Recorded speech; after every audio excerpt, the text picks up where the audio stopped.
think it's a way for us to face our fears in a safe environment. When you watch a movie that scares you, or you go on a roller coaster, or whatever it is, or go in a haunted house, you know you're going to survive it. You know you're going to get over it. So that feeling of satisfaction that you get of, I survived that scare, or, I got through that film, is satisfying to us. We feel that sense of accomplishment and that rush. So I know that that's what I love about it. Horror allows you a lot of flexibility. It's a really malleable genre. I love the freedom that horror gives you. It's the only genre where you can have an unhappy ending. The hero of the film can die at the end and the villain lives and everyone's fine with it. You can't try that in other genres. I think there's a lot of experimental freedom that you can have. The way you shoot horror films can be quite avant-garde. People accept it in the horror genre. And so I think filmmakers are starting to realize that freedom, and that's why they're gravitating towards horror. Quality horror films are breaking through to the mainstream. You've got movies like Hereditary and A Quiet Place and Get Out, and these countless movies that they're just great movies in and of themselves. And I think it makes people less trepidatious about the genre. Maybe somebody who normally wouldn't go and see a horror film will see one now because they feel like it's safe to like horror films, What's really interesting, what's happened with horror in the past couple of years, is that people are telling really important stories. And that's the thing. There's a reason why Get Out was so successful, because it was a story that needs to be told, and it needs to have a kind of light shone upon it. And that's what Blumhouse are doing brilliantly, is that they're taking, it's kind of gone of the days of like a slasher movie where you're just watching a body count.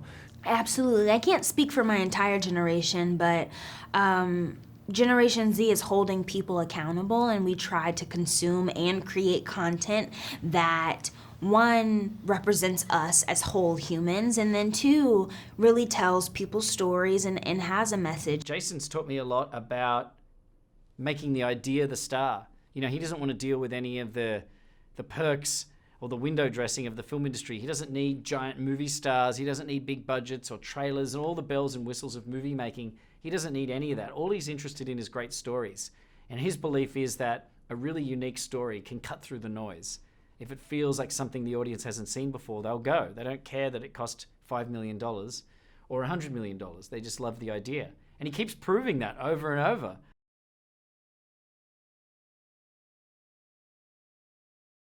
Probably should have, but I didn't. I'm not very good at that. I definitely did more exercise than I usually do, which just means that I exercised. And I did more, I was kind of constantly doing, because of the big fight sequence that I had at the end, we shot it at the end, and because of just the physical nature of the running and just wanting to feel powerful, I would just kind of, I would work out as much as I could. I got what's it called, an elliptical machine for my apartment, and would do that as much as I could. And I just did a lot of plank and crunches and just worked out with my stunt double a little bit, and just to kind of be to be healthy and to not hurt myself.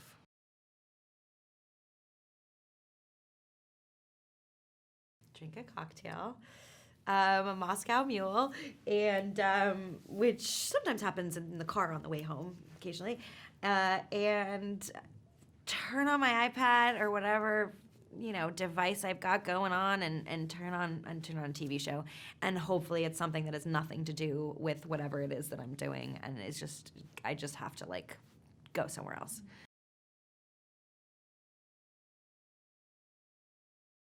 The great thing is that I could just choose to not show up on set if I wanted. No, I'm joking. I could just say that I was there. I could do it for all of this press stuff. I could just go up to my hotel room and just sit there, and you could just interview an empty chair. Yeah, it was I think playing the Invisible Man in this was the most fun I've had on set.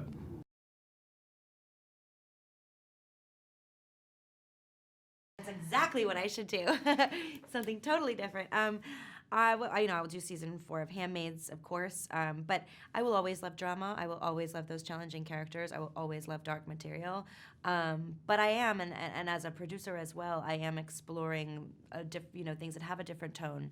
I'm a huge fan of that kind of dramedy tone of Barry and obviously Fleabag, and I love that, and I love watching that. So I am sort of exploring that more, and would love to do something like that.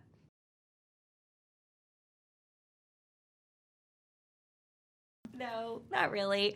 I don't scare easily. I love scary movies. I love roller coasters. Like, I'm just not, I can watch the darkest thing, and I just have a very high tolerance for it. So no, I'll probably be too tired to. If there was an invisible man in my hotel room tonight, I'd be like, just let me sleep. Just stay. As long as you let me sleep, we're good. Сюрприз.